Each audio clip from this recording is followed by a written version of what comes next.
surface that is angled, and so we can basically ignore that for our purposes.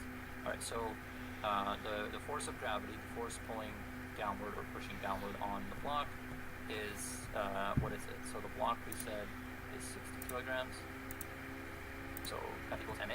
F is equal to 60 kilograms times 10 meters per second squared. Right, that's the force of gravity. That's the acceleration due to gravity. And so the force of gravity is going to be equal to 600 newtons. And that means that the normal force is equal in the opposite, so also 600 newtons in the upward direction. All right, so 600 newtons is the normal force. Now, how much force would we have to apply to get the block of ice moving? So which one of these do we want to use? We want to use the mu of static friction, the coefficient of static friction. Right? The block is not moving, therefore it's experiencing static friction. So the force of static friction is going to be equal to the normal force, 600 newtons, times the mu of static friction, 0.04.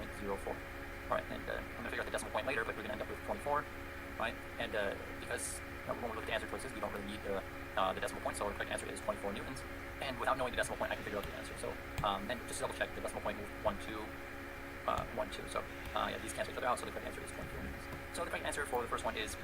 So just notice that trick that I used, which is that I didn't want to figure out the decimal point, so I looked at the answer that isn't 24 in some form, like 2.4 or 0.24 or something. So just keep that in mind. All right, the second answer. The block of ice is now moving at 2.6 meters per second. How long will it take to stop? All right, so what equations do we want to use? So the first thing we want to figure out, we want to calculate the force of kinetic friction on the block, right? So the force of kinetic friction is going to be equal to the normal force, which is 600 newtons, times the coefficient of kinetic friction, which is 0.02. And spoiler alert, there's kind of an easier way to do this, which is that we know that this is half of this. We can just do half, and the correct answer is 12 newtons, right? So 12 newtons of force. All right, now how long will it take to stop? What we can do is we can do velocity. We can use this equation, v equals at. Velocity is equal to acceleration times time. Of course, now we're doing it.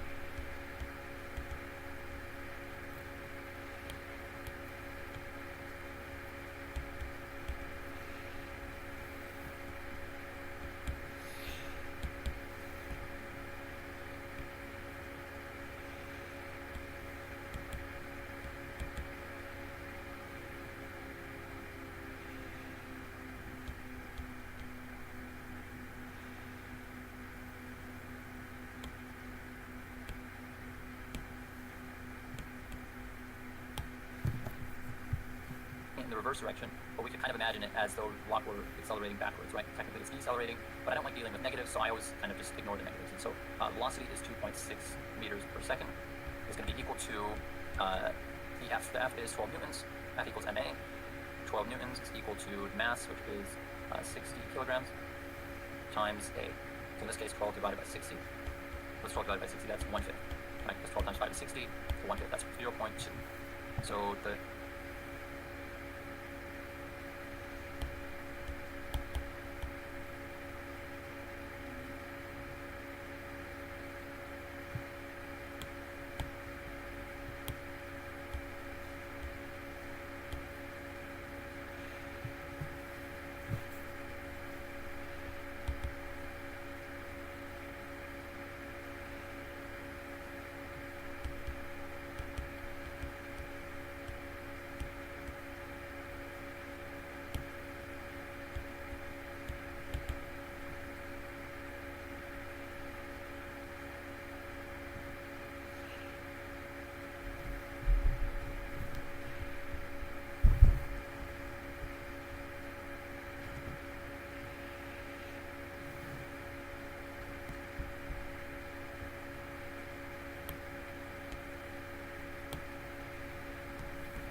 acceleration is 0.2 equal to acceleration. So now let's plug that into this equation. 2.6 is equal to 0.2 meters per second squared times t. All right, now 2.6 divided by 0.2 is equal to, so doing it in the reverse direction, but we could kind of imagine it as though the block were technically it's decelerating, but I don't like dealing with negatives, so I always kind of just ignore the negatives. And so the velocity is 2.6 meters per second. It's going to be equal to The F is 12 newtons. F equals ma. 12 newtons is equal to mass, which is 60 kilograms, times A. So in this case, 12 divided by 60. What's 12 divided by 60? That's 1/5, right? Because 12 times 5 is 60, so 1/5. That's 0.2. So the acceleration is 0.2. It's equal to acceleration. So now let's plug that into this equation. 2.6 is equal to 0.2 meters per second squared times t. All right. Now 2.6 divided by 0.2, that's the same as 2.6 divided by 2, and then we're going to move the decimal point this way. So 2.6 divided by 2 is 13, right? And again, we move the decimal point. So 13 is equal to t. And so the correct answer here is 13 seconds. So I just want to draw your attention to a couple of things. So first of all, notice that what I did is I actually wrote out the equation v equals at, knowing that it would give me the value of t, and then I kind of worked backwards from there. So I knew that I have velocity, which is 2.6, but I have to calculate acceleration. And so how do I calculate acceleration? I use F equals ma, right? And so that's one method that you can use to kind of work backwards to ultimately solve a problem. So anyway, the correct answer here is C.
So in this video, we're going to talk about the concept of waves. We're going to talk about a couple of properties of waves. So let me go ahead and draw out a graph. This is our graph, right? And let's go ahead and draw out our waves. So this is what our waves look like. This is generally what waves look like. And they keep going. All right. So this is our wave. Now we have to figure out what properties this wave has. So first and foremost,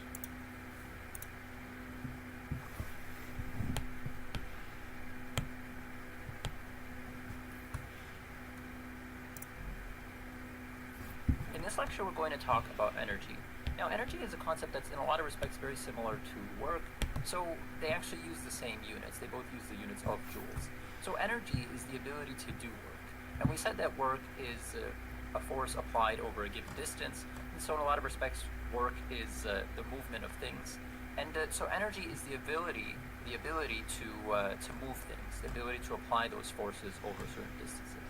And so we expend or we use energy to do work, to move things around. Energy can be stored. Energy is something that we can store, we can use, and we can interconvert between different forms of energy. And so there are two general classes of energy: potential energy and kinetic energy. And so these are two general classes, and we can interconvert between them. So we can do potential to kinetic, kinetic to potential, and we can convert some kinetic energy to potential and some potential to kinetic, and so things can have some of both, but ultimately these are two general.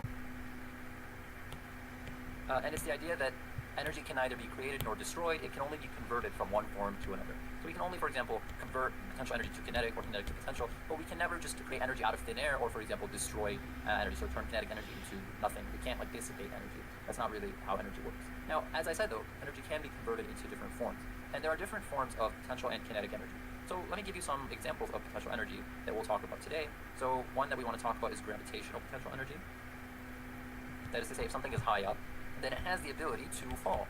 And so when it falls, it obviously becomes kinetic energy because it gains motion, right? So if something is high up, that's what we call gravitational potential energy. And if we want to turn something into gravitational potential energy, we have to give something motion, we have to impart motion into it to get it high up, to push it to some type of a height where it then has gravitational potential energy. So this is what we mean by interconversion there. And then the other type of potential energy I want to talk about is elastic potential energy. Elastic potential energy is the idea of a spring, for example. You compress a spring, then it takes energy to compress it, but now that energy is kind of stored, and you can use it later to make things move. So that would be kinetic, right? And with kinetic energy, we'll just talk about kinetic energy. As I said, kinetic energy is the motion of particles, it's the movement of things. And we're not going to talk about it here, but one type of kinetic energy is heat, and that might seem a little bit counterintuitive, but the reason why heat is a type of kinetic energy is that heat is ultimately the motion of particles. So if you vibrate the molecules in a particular thing, you vibrate them faster and faster, that is the definition of heat. And we'll talk about that more when we get to thermodynamics, so I'm not going to go into that here. But I do want to note that heat is an example of kinetic energy. And there are other examples of potential energy that we're not going to talk about here. For example, electrical potential energy, which is voltage, right? We're not going to talk about that here, but that is a type of potential energy. And there are a couple others. So the ones we'll talk about here are these. Now, there are some equations, 3 equations that I want you to know. And so these equations for potential energy, I want you to know the equation for gravitational potential energy, which is that P, which is to say potential energy, equals M, which is the mass of the object, times G, which is the gravitational constant, which is the acceleration due to gravity, and that's typically a constant, that's 10. And then finally times H, H of course being the height of the object. So we typically just abbreviate that as mgh. And then for elastic potential energy there is equal to 1/2 k, which is the constant, and then x squared. X being the displacement of the spring. So I'll explain what we mean by that. And so let's talk about gravitational potential energy. So let's say that we've got a hill, right? Maybe the hill looks like this. And we've got a ball at the top of the hill. And this ball is at rest, so it's not moving. All right? So if it's not moving, then that means its kinetic energy is 0. So let me actually go ahead and talk about the formula for kinetic energy now, just so that we can talk about that here so that we don't get confused. Kinetic energy is equal to, let me erase this heat, 1/2 mv squared. So that's the mass times the velocity squared, and that's half of that. And so if we look at this ball, we see that because its velocity is 0, that means that this whole value is going to be 0, which means that its kinetic energy is equal to 0. So Ke here equals 0, and what is its potential energy? So it has potential energy because it's at the top of the hill, because it has some type of a height, right? So let's take a look and see. Potential energy is equal to its mass. What is its mass? Well, I mean, we have to kind of come up with that. Let's say it's a 3 kilogram to 3 kilograms times g, which is 10 meters per second squared, times the height of the ball. Now, the height of the ball is going to be measured relative to some type of a baseline, right? So we'll say maybe this is baseline, and so we would want to measure how high up the ball is, and we'll go ahead and say that the ball is 20 meters high. So times 20 meters. And so this gives us the potential energy, specifically the gravitational potential energy of the ball. And so we'll say that equals, what is it? 3 times 10 is 30, times 20 is equal to 600. So the potential energy, the gravitational potential energy of the ball is equal to 600, and the units for that are going to be joules. So 600 joules. So this is the total amount of energy that the ball has, right? Potential and kinetic summed together. Now, let's say that I were to give the ball a tiny, tiny nudge to get it to start moving down the hill. Or we could say maybe we're holding the ball to prevent it from rolling, and now we let it start rolling. Right? Either way, we're not going to add any energy to the ball. So we didn't add any energy, we just let the ball go. And so now what it's going to do, obviously, is it's going to start rolling down the hill. And what's going to happen is it's going to pick up speed. It's going to go faster and faster. And it's going to go faster and faster down the hill, and until eventually it gets to the bottom of the hill. Right, so this is our ball at the bottom of the hill. And at this point, what happened to the energy of the ball? Let's take a look at our two values, our kinetic energy and our potential energy. Well, our potential energy is going to be 0. And we know that because this value is 0, and if this value is 0, then the overall value is going to be 0. So potential energy is equal to 0. And that means that all of the energy has to have been converted into kinetic energy. All of that 600 joules of potential has to be converted to kinetic energy. And so the kinetic energy is going to be equal now to 600 joules. We know that without even calculating kinetic energy using this equation. Right? Now, what we could do is we could use this equation, for example, to solve for the velocity of the ball. So what is the velocity of the ball? Let's take a look at that. Kinetic energy equals 600 joules equals 1/2 m, which is 3, and then v squared, which we don't know. And so if we wanted to, we could use this equation to solve for the velocity of the ball. I'm not going to do that here, but you understand that we could do that. Now, halfway down the hill, we would understand, for example, that the ball would have some potential energy and some kinetic energy. Some of its energy would be potential, some of it would be kinetic. So, for example, halfway down the hill, its height would be 10 meters, so we would have this value, and so the overall potential energy of the ball would be 300 joules, because it would be half. So actually, let me write this. Potential energy is equal to 300. And that means its kinetic energy also has to be equal to 300. Because again, potential energy plus kinetic energy has to be equal to the initial amount, right, which was 600.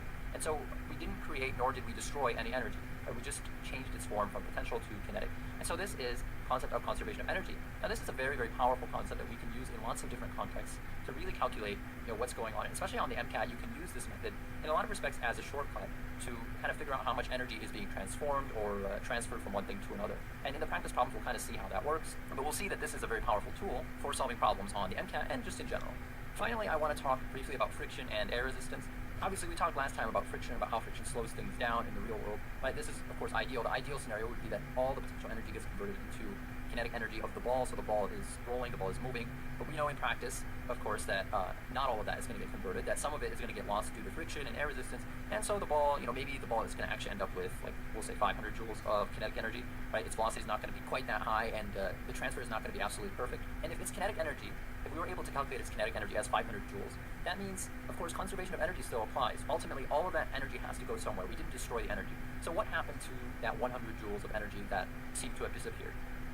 And the answer is that 100 joules of energy was lost to friction and air resistance. And so that energy gets converted into heat, right? We said that friction ultimately converts energy to heat.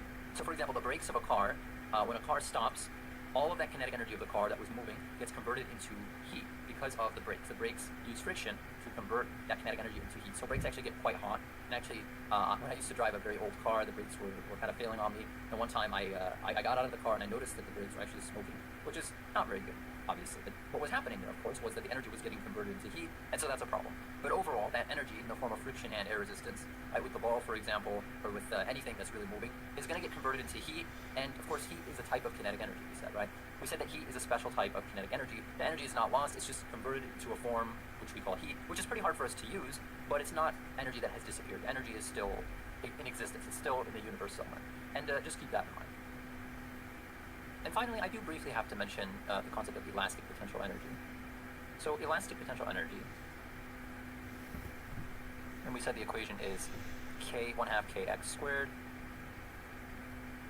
And so I just briefly want to talk about what these variables mean, what they represent. So when you have a spring, and this typically applies to a spring, but it can apply in other contexts as well. So you've got, like, let's say a wall, and you've got this spring doing this, and then you've got a piston here, and now you've got a ball. And we'll go ahead and do the ball in a different color just to kind of show what's going on. And so, of course, when you compress the spring, when you compress it down, what you're doing is you're storing potential energy, and that is what we call elastic potential energy. So that's what's going on with x. X refers to the distance, or actually the displacement of the spring, the amount that we've compressed the spring. Or we can also do the opposite, by the way. Rather than compress the spring, so we said we can kind of compress the spring like this, but we can also, instead of compressing it, we could actually stretch it out. So stretching out the spring would also give us displacement, and so x can also be the amount that the spring is stretched out. The point is, it's the amount that the spring deviates from its normal, whether, again, that's stretched or not.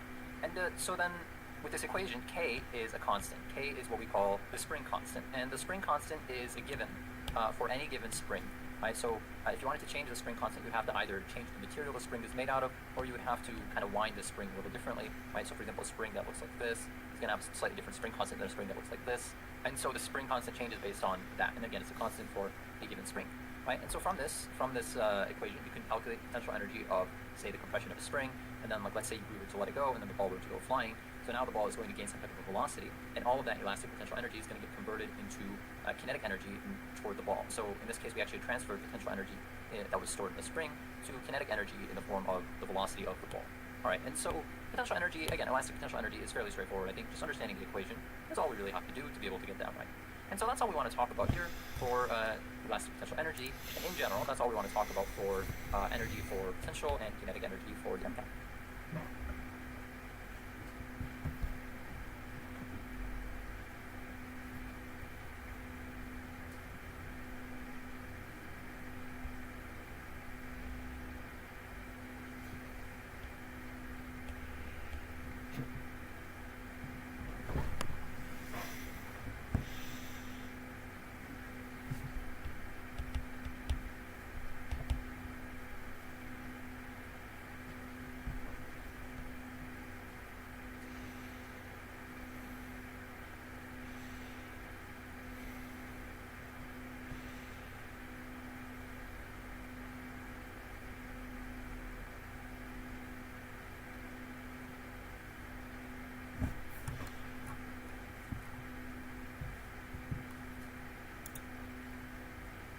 Alright, so it says that a stationary ball is released at the top of the 20-meter slope. What will be the velocity of the ball at the bottom of this hill?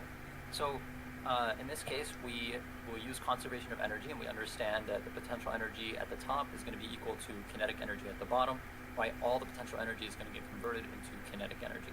And so what we can do is, notice we're not given the mass of the ball, right? We need mass of the ball to calculate either potential or kinetic energy, but since we know they're equal, we can use those to cancel out. So we're going to say potential energy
equals kinetic.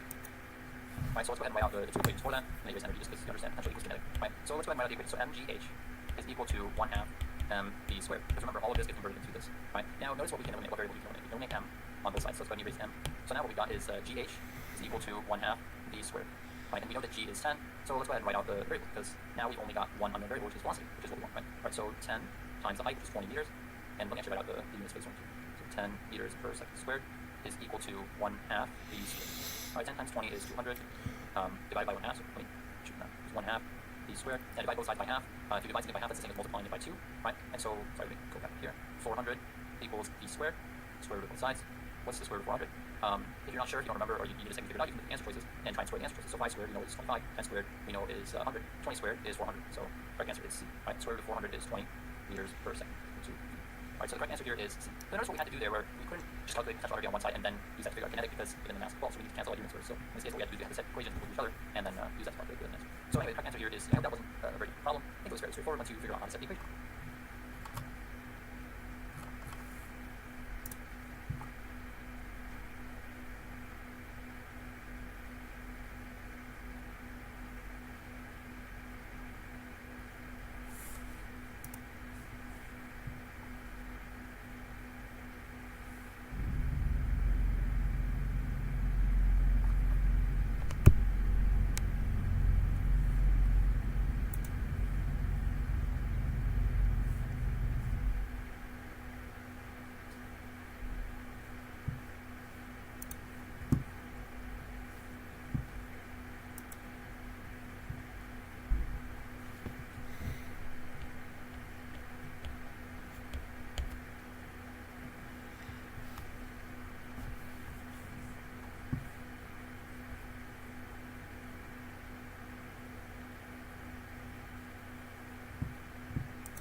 Hey everybody, so in this lecture we're going to talk about levers, and then we're going to talk about the concept of torque. So we understand the basic premise of a seesaw or a lever, right? These are two different types of seesaws, two different types of levers. One of them is hanging from a rope, and one of them has got what we call fulcrum here underneath. But they're both, they both function essentially the same way. And the way that it works, of course, we know that if you put two things of equal weight on opposite sides, then the seesaw, the lever will balance, right? And if the lever balances, then what that means is that we got an equal amount of torque on both sides, right? So torque, in this case, so torque is represented by a lowercase tau, kind of looks like that. So torque is equal, right? So we can say T1 is equal to T2. And of course, this can happen if we've got two masses that are the same distance from the center, but it can also happen, for example, if we've got a heavier mass that's closer to the middle, right? And you might have seen this if you ever used a seesaw, right? If you put a heavy person but they're closer to the middle, then they might still balance out a lighter person. The equation that we can use for torque is that torque is equal to the force that's applied times the distance from the center. Sometimes this variable, rather than being d, is actually r representing the radius. That is to say the distance from the center of a circle, which is the radius, right? So you can either think of it as r or d. It doesn't really matter. So this gives you the torque. And so let's do an example. Let's say that we've got a lever. And as I said before, it doesn't really matter what the lever is. And typically for the purposes of MCAT, we pretend that the bar itself doesn't have weight, doesn't have any mass. Now that's not actually a good assumption in real life, but thankfully this isn't real life, so we don't have to worry about that. And so let's say we've got two objects. We've got object number one is over here, and we'll say that it is 50 kilograms. And we'll say that this distance is 10 meters. Now, object number two is an unknown weight, unknown mass, and it is 7 meters away. So, assuming that our lever is balanced here, what would be the weight, what would be the mass of this thing? So how do we go about figuring this out? Well, what we want to do is we want to do torque 1, the torque on this side, is equal to the torque on this side. Because again, if the torque were unequal, then the lever would rotate and it would move. And we said that it's balanced, it's not rotating, it's not moving, so that means that they are equal, right? So T1 is equal to T2. So we can say this is T1 is equal to T2. And again, they're equal. So we can use these two equations and then set them equal to each other. So we can say that F1 times R1 is equal to F2 times R2. Now let's try and fill in the variables that we already know. So R1, of course, is 7 meters, right? This is side 1, and R is just the distance from the middle, so 7 meters, times F1, which we don't know, and that's going to be equal to F2. What exactly is the force that's being applied here by this 50 kilogram thing? Well, the force in this case is equal to the mass of the object times the acceleration of gravity, right? So F equals ma. So in this case, the mass of the object, acceleration is gravity, so you can say actually mg. And mg, of course, g is 10. So you can kind of do that math in your head, I think, right? You take that 50 kilograms times g, which is 10, and that equals 500, and that's 500 newtons. So the force being applied, being exerted by this object is 500 newtons. So 500 newtons times R2, and R2 is 10. Now we want to solve for F1. I'm just going to use white because it's simpler. 5,000 on this side is equal to 7 meters times F1. 5,000 over 7 is equal to F1. Unfortunately, I picked numbers where the math doesn't work out very well, so we're going to have to use a calculator. Of course, on the MCAT, typically they would give you numbers that work out a little better. And I should note also that in practice problems, in our practice problems, the math works out better. So I thought about it a little bit more than I did. Okay, so F1 is equal to 714. Now, what is F1? Of course, F1 is going to be equal to, here F equals the mass times 10 times g, right? So 714 equals m times 10. 71 is equal to, or 71.4 actually, is equal to m. And so in this case, this mass was 71. right, or 71.4. And just intuitively, does that make sense? So it's always good to check your work intuitively to make sure it makes sense, and it does make sense, right? So this mass is closer to the center, so we would expect it to have to be higher. And so it is higher, it's 71, whereas this one is 50, and so that makes sense. And so zooming out, so we talked here about torque. We talked about how for something to not rotate means the torque on one side has to be equal to the torque on the other, right? And that torque causes things to rotate, right? Torque is a special type of force that causes something to rotate, and the equation for torque is this. By the way, torque is sometimes also referred to as the moment. So you might hear the term moment, and moment just refers to torque, and those are basically analogous terms. In some contexts, they call it a moment, but it's the same thing. So that's all we need to know for torque and levers for the MCAT. I think practice problems are really going to help you to figure this out and really get better at doing this. So that's all we need to know.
So it says that a stationary seesaw is balanced with the weight bar, and when it's got 8 kilogram mass, so basically we're going to another mass on the So let's go ahead and draw out our one first, seesaw, and it could be again seesaw. We don't know how long it is going this way, so ignore that for a second. But we do know that we've got 8 kilograms here and 6 meters away.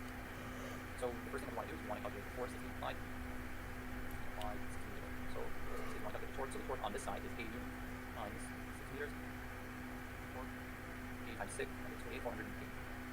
80 newton meters, and then equal to, units don't really matter, so equal to 1 cancel anyway. So 480 is equal to, alright, now there are a couple different ways we can approach this, but really the best way I think is cost saving. So what we want to do is we want to take these over here and want to figure out how much torque would be applied. So in each of these cases, we can just take the mass and multiply by 10 to figure out the torque of gravity. So this would be 40, for example. How would you then divide by 10 to figure out 50, and 9, right? And then multiply them by this. So 40 times 12, now it's 12 to 48, so this would be 480. This would be 40 times 70 times 6 is 120, and finally 9 times 5. The only one that actually evens out or cancels out is the correct answer is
Alright, so the problem says that a man is carrying a 12-kilogram weight, his hand 40 centimeters away from his elbow. Now this is a pretty complicated looking problem, but once we draw it out, it's going to be much simpler than it is. So I'm going to start by drawing out the stuff that I know is going on. So first of all, I've got a 12-kilogram weight, and I'm going to go ahead and convert that into a force downward. So that's 120 newtons, right?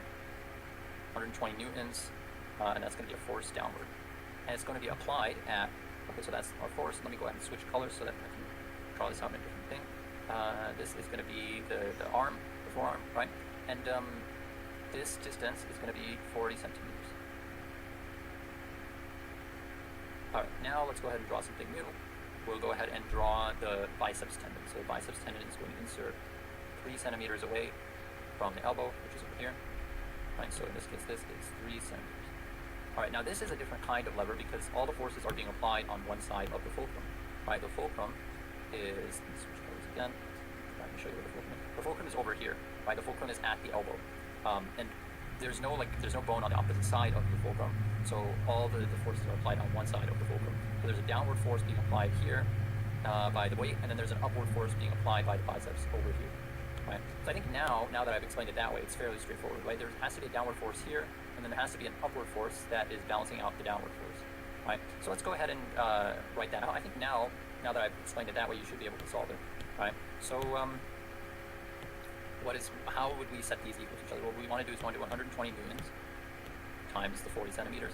Right, we could do 40 meters, or we could do 0.4 meters if we wanted to convert this to meters, we could, but we're going to be dealing with the same units on both sides, so they're going to cancel, so it's not really a big issue. Again, if you wanted to convert to meters, you could, you're welcome to do that, but you don't have to do that because, again, as I said, so we've got some type of a force here. So let me actually say force times the distance that it's being applied from, which is 3 centimeters. Right? And okay, let's go ahead and do the math on that. 120 times 4 is 4,800. Sorry, 120 times 40, 4,800 newtons times centimeters. So again, the units are going to be the same on both sides. Is equal to force in newtons times 3 centimeters. Right? 4,800 divided by 3. What is that equal to? What's 48 divided by 3? That equals 16. That's going to be equal to 1,600, and we eliminate centimeters, so it's 1,600 newtons. It's equal to our force.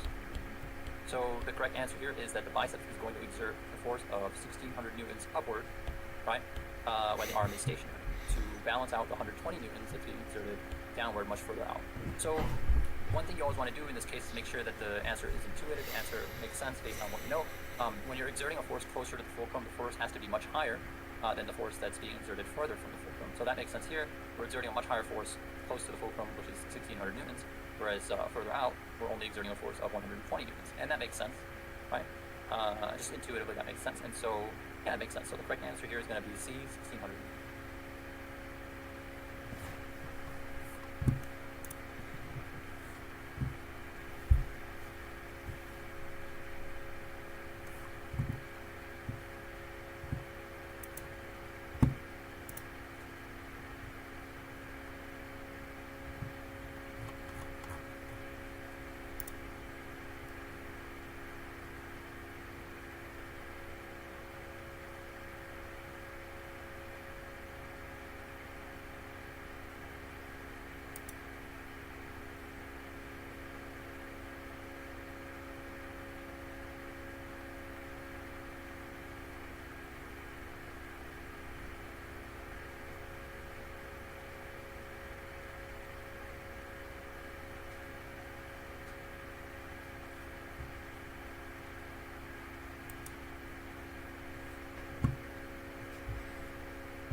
4.2.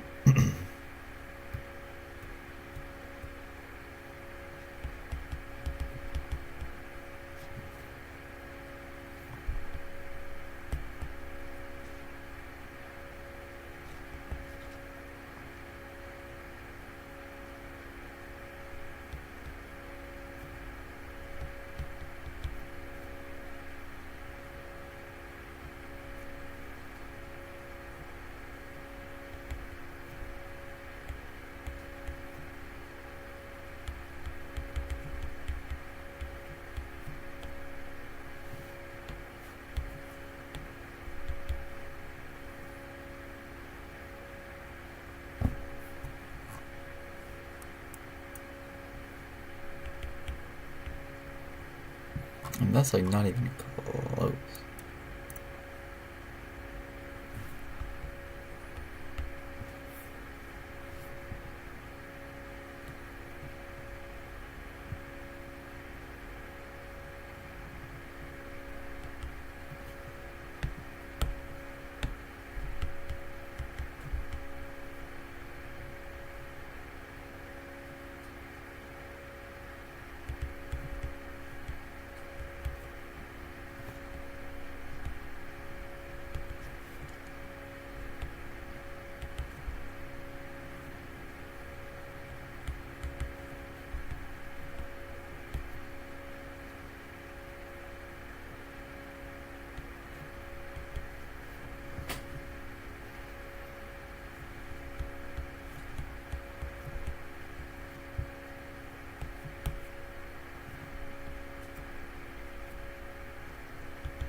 Four over 3.